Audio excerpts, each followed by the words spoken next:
Oh hey there, I'm the Kino Corner. Today, let's open up the Kino Vault and take a look at an old video that was on a secret second channel, but now I'm putting it on my main. So, if you want to join me, let's take a look at a much younger Kino Corner talking about streaming services. I hope you all enjoy.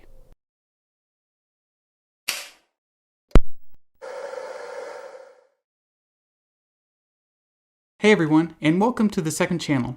Since on my main channel the production values are getting higher and so videos are taking more time to make, I started up this second channel so that I could do more casual videos to get content out to you guys while these other videos are being worked on. I'll also be uploading the VODs to my live streams here. So if I do a live stream on my main channel, you can find it right here. So think of this second channel as like something that's casual.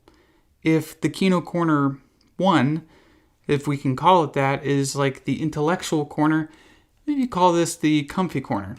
You know, this is where I'll be doing more casual sort of videos, less scripted, stuff that maybe I want to do. Maybe I watch a movie and I want to give a recommendation, or I can do those stupid like top 10 lists or tier lists or something like that. Really just anything that I feel like making on the spot. I'll put it up here, and maybe too I'll have some community stuff on this channel as well. So, responding to comments or responding to emails or potentially like interviews, things like that. I'll be putting them on this channel just to keep the main channel very much in its own theme, because the main channel to me is almost like a television channel, whereas this is more like my YouTube channel, if that makes any sense at all. So for my first video on my second channel, I'm going to be ranting about something that I've been thinking about for the last couple days, and that is streaming and all the problems that I have with streaming movies online. Now, I love streaming. Okay, I have Netflix, I have Amazon Prime, I have Criterion Channel as well, and I don't know, maybe something else. They kind of get lost in the mix. And I would say that most of the time when I'm streaming a movie, I'm probably streaming it on Criterion Channel, just because that's more along my tastes. Criterion Channel really just has the best selection in my opinion. They've got like all these films that are actually kind of hard to find otherwise. Plus they have Criterion collections of movies. They do this whole curated thing. I absolutely love it, and I spend a ton of time watching films there. But I look at streaming differently. For me, it's kind of like getting a disc with all the game demos on it. Or more accurately, it's kind of like Xbox Game Pass, where in the Game Pass, right, I can play all these games that they have selected for free, or, for $15 a month. And I play a game and, I might beat it in 8 hours and there's no replay value or anything like that. And so I play it and I forget it.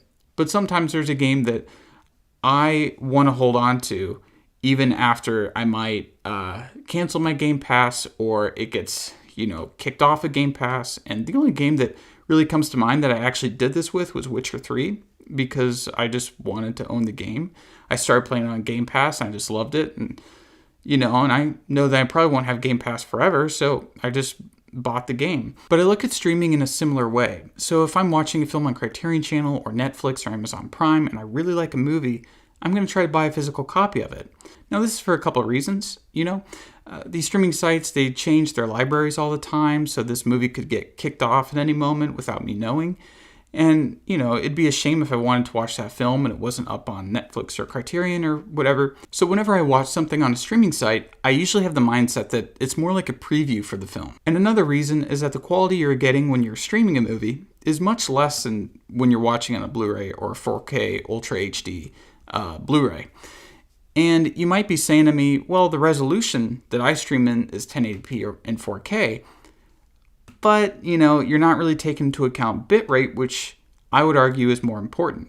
Standard Blu-rays can achieve bit rates of up to 40 megabits per second, and the Ultra HD Blu-rays can go all the way up to 128 megabits per second. Now on Netflix, they say to stream HD movies, you need to be able to take in 5 megabits per second. In 4K movies, you need to be able to take in 25 megabits per second. That's a lot lower than the bit rates that you get on physical media. Now, what does this really mean? It means that it's much more compressed when it's streaming, which makes a lot of sense because it's not being taken off of physical media. It's not reading a disc that's right there. It's being transmitted over the internet to your television or your computer or your phone. So, of course, they have to compress it a lot.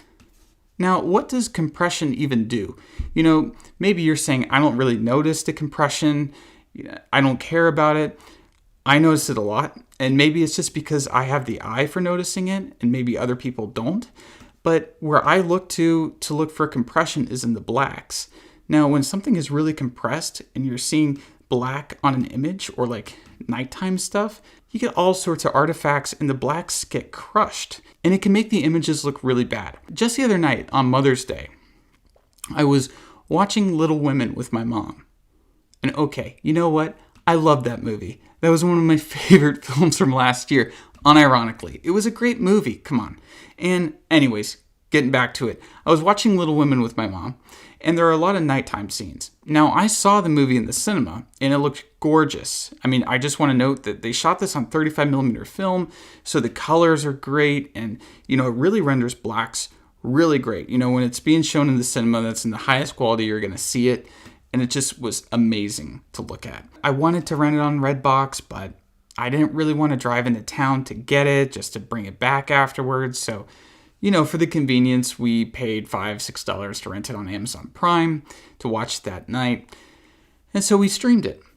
And I was appalled. I was honestly appalled at the quality of the film that we were getting because there are a lot of scenes in Little Women that take place at night. I didn't even realize this. I wasn't even thinking about this. And some of these scenes, because of the compression, are almost unwatchable.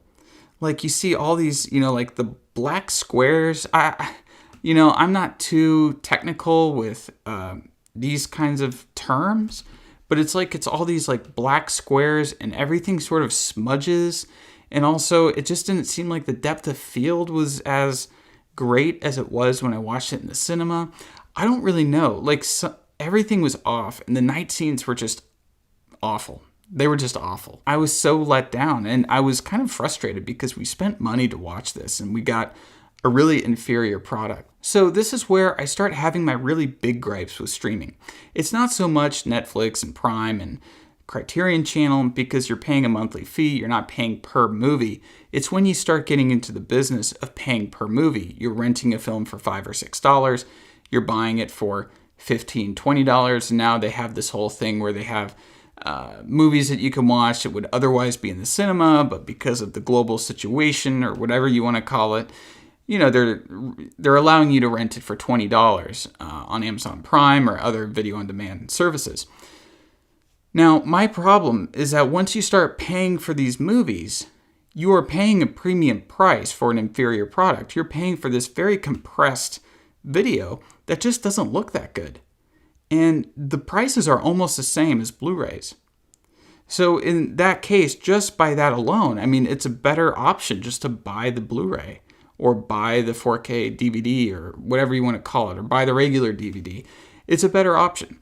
But there's another thing that makes me really dislike this form of buying and selling films, which is the fact that they're online. You don't really quite own them. I have a few movies that I bought on Amazon Prime and Google Play in the past, but the thing is that I really don't do that often, and most of the films I think I have on Google Play I got through codes from Blu-rays, but it kind of worries me, because what if something happened to Amazon?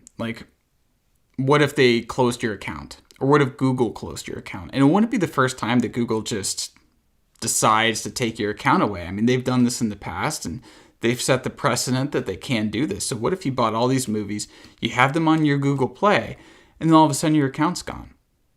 You're not going to be able to access those movies because what you're buying when you buy a film is you're buying a license to watch it. So it seems like when you buy a film from Amazon Prime, they don't let you download it. At least I'm not able to download it. I'm not able to download it from Google Play either. So what's the point?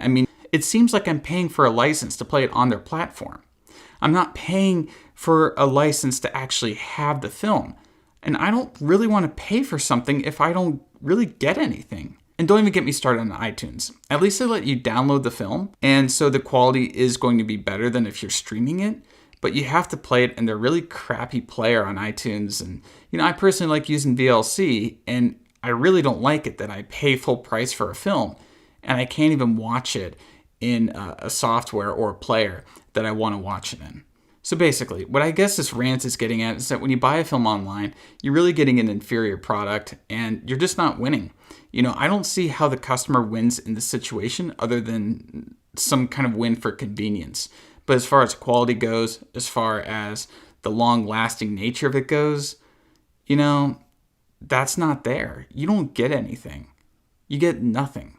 You get the ability to watch it on somebody else's platform for as long as you might remember your own password. Really, this whole trend towards the online marketplace of films screwing over the customer has only helped piracy. Because at least with piracy, and now I am not advocating for it one bit, but at least with piracy, you are getting files that you can use at your own leisure and you have freedom to do something with. Now, the best thing to do, the legal thing to do that I'm advocating for, is buying physical media. DVDs, Blu-rays, Ultra HD Blu-rays, that sort of thing. Now, there are downsides to them.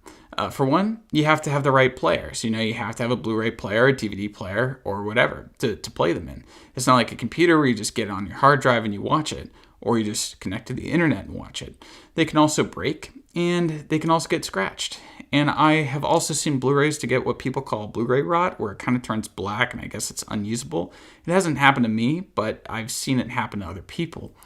Now, you can always just take these physical discs and back them up on hard drives. So that's basically it. When I buy a movie, I want to own it, and I think you should too. We're in this new age of whatever you want to call it, late capitalism or cronyism or, whatever you want to call it. And it's really getting to this point where you're paying a lot of money for nothing. You're not really getting anything in return for the money that you're paying. And I don't like that, I like having physical stuff. I like being able to hold it in my hands. I like going through the little DVD booklets and stuff. I buy a lot of Criterions. Of course, all these posters are pretty much from like Criterion editions of films that I got, and it's just nice. And it's almost like having a bookshelf too. When you have really good movies and you have it on your bookshelf and your friends come over and you're going, they're looking through your movies and you're talking about your favorites and stuff like that. And it's good. It's the same thing with vinyls, and it's the same thing with CDs or tapes or whatever. And, just having physical stuff, it's a way to actually feel like you have something and like you spent your money well. And before any of you leave, I'm looking for some user-submitted short parodies for next video essay I'm doing. I'm doing this video essay on the movie Me and Earl the Dying Girl, which I really liked. I know a lot of people didn't. It wasn't quite their cup of tea. But I really enjoyed it, and if you watch the movie, you know that there are these parodies that they do of like Criterion movies. Like they have a parody of Don't Look Now and Midnight Cowboy and non-Criterion films too, like A Clockwork Orange and Mean Streets. So, these sort of like really short parodies, 10 to 30 seconds long, 30 seconds max. And if you want to send those to me, I'll be putting those in my next video essay, crediting everyone, giving shout outs, links to channels, whether it's YouTube, Vimeo, Instagram, whatever you like. And afterwards doing a live stream where anyone who submitted can hop on and talk about, how they did it, what their inspiration was and maybe how they pulled it off. And don't worry about production budgets. I know that we're all in a lockdown situation right now. If it's just your iPhone, that's great. And I will see you all in the next video.